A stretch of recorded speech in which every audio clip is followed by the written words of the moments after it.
have here?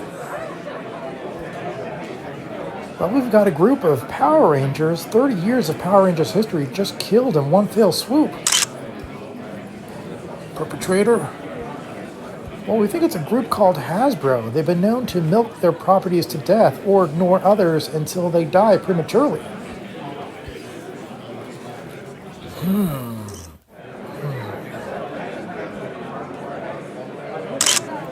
Interesting.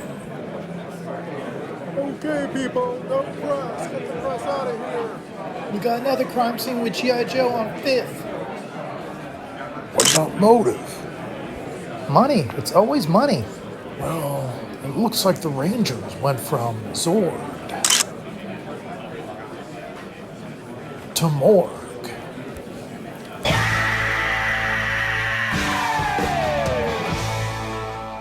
And you know what time it is. It's morphin' time.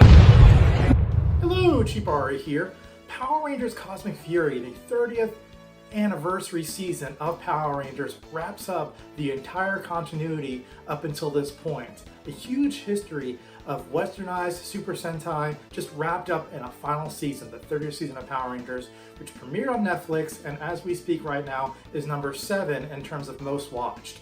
Now, in terms of what happened behind the scenes of Cosmic Fury, showrunner Simon Bennett has been very active on Twitter and has provided some interesting notes, and some of the aspects of the trials and tribulations in making this series are very much worth discussing.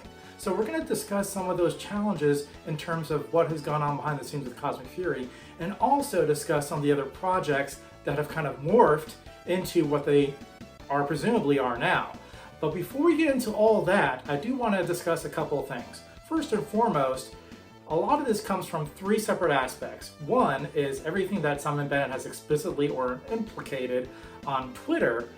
The second thing is things that have been leaked, spoiled, or scooped by internet entertainment outlets, or again, scoopers and leakers. And the third thing, in terms of the information that I'm presenting here, is sometimes based on my own conjecture. Now, for these 3 things, I will differentiate what falls into what category. Let's go into Cosmic Fury proper. And in discussing Cosmic Fury, we have to talk about the lead up to it and also projects that were aligning in parallel. So Dino Fury Season 2 wrapped up about May, June of 2021.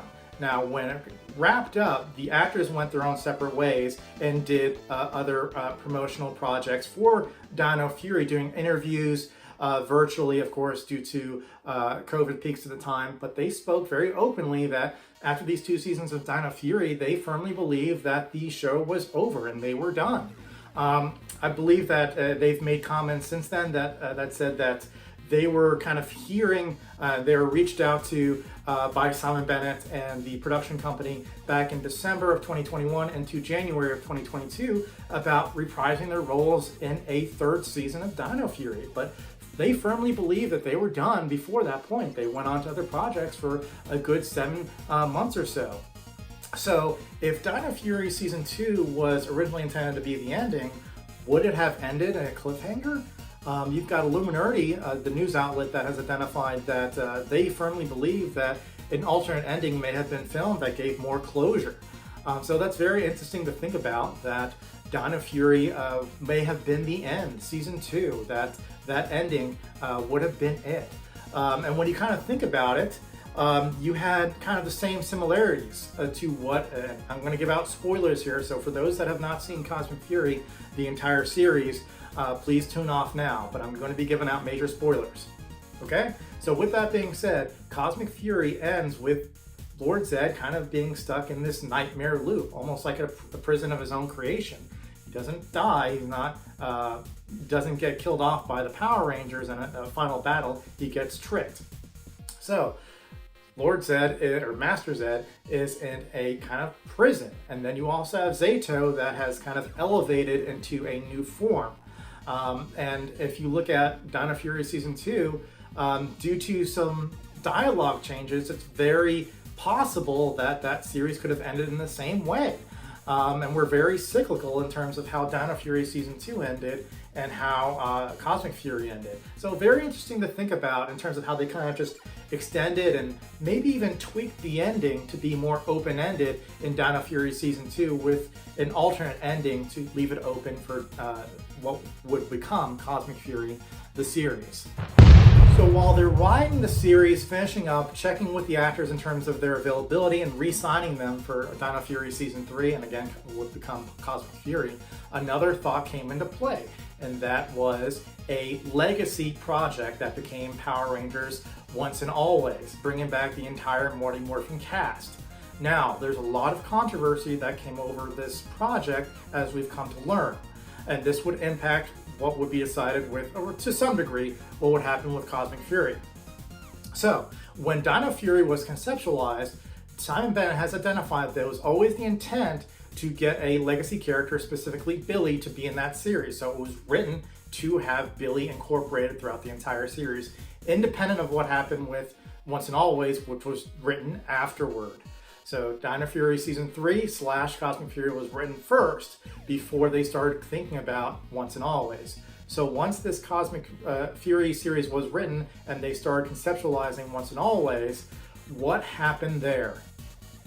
The concept was initially much darker in tone, with the Rangers going to search after a missing Tommy who had gone missing after losing his White Ranger powers. Now, while this was apparently the storyline for this special, this did not sit well with actor Jason Frank, who had proposed this same storyline to Hasbro some years ago and was not taken up by the company. Instead, he utilized this concept in creation of his own IP, which became Legend of the White Dragon, his passion project. So while Simon Bennett has not directly responded to these allegations as the showrunner for Dino Fury and Cosmic Fury, he did respond to questions about this on Twitter, identifying that the special went through a number of iterations before finalizing on its eventual storyline. So not an outright denial on his part. However, he also identified that the special went through a number of changes based on the requests of Hasbro, and that includes kind of going from darker to lighter to finding a more middle tone in its final iteration, and also kind of changing up the legacy actors based on their level of buildability, though Billy being a kind of forefront considering he was already committed to the other Dino Fury special. So that lays a connective tissue and foundation between both Once and Always and Cosmic Fury. This wasn't the only attempt to have Tommy Oliver in some shape or form. In this case, they also proposed to have J.J. Oliver in the series Cosmic Fury, either as a guest star or as a recurring role. And Cosmic Fury was actually proposed to be a 20-episode series in its initial proposal. This was done by Simon Bennett & Co., and unfortunately, all these ideas were shot down by Hasbro. They were not on the idea of having JJ in the series, nor were they happy with having a 20-episode season due to budget limitations, even though Netflix was agreeable to the idea. Additional planets were also proposed to be seen in Cosmic Fury, but were shot down due to budget and time limitations. This also included Aquitar, which had, thankfully, a toy release of the Alien Rangers. So there was a lot of ideas proposed and just shot down, mainly due to budget and time limitations by Hasbro, making this a much smaller scaled effort. Even the attempt to have 2 additional weeks of filming to allow for a greater breadth and complexity to filming some of the fight sequences was also shot down by Hasbro, that had to shoot and film shorter than the anticipated time frame to complete those 10 episodes. The complaint is that the series, while it represents an end to Dino Fury, it does not represent an ending, a conclusion to the brand as a whole. And as Simon Bennett has stated on Twitter, is that he did not know anything what was happening after Cosmic Fury. He was the showrunner for his show. He was not into the know as to what was happening with the brand otherwise. Now, of course, that impacts the decision as to what the show will be. And they were just focused on ending Dino Fury. Now, that brings up a couple of good points in terms of they still want to have some type of inclusion of the other seasons of the other Rangers.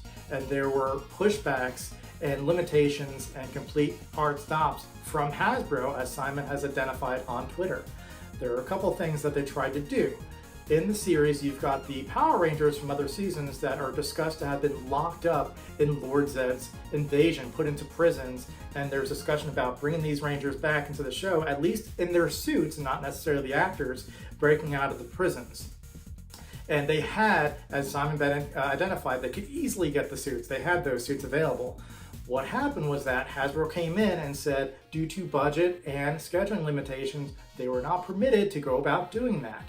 So what they had to do, if they could not get any of the Rangers whatsoever, they had to kind of rethink, well, if we're going to have connective tissue to the other seasons and it has to be limited, let's make it count. And that led to Mick as the Ninja Steel Red, and as the Dark Ranger, you had Heckle coming back. So it had to have the most impact in the least amount of time, and that's what they did, and that's what they were limited to do. They could not even have stunt actors in the suits from prior seasons, as limited by Hasbro. There were more struggles between Hasbro and the production team behind Cosmic Fury, but it also included some troubles in terms of getting things from Toei, and that includes some of the assets and suits themselves. But we'll speak more about that in another video and keep this one a bit short. So with that, guys, please like and subscribe, and I will see you guys on the next video. May the power protect you.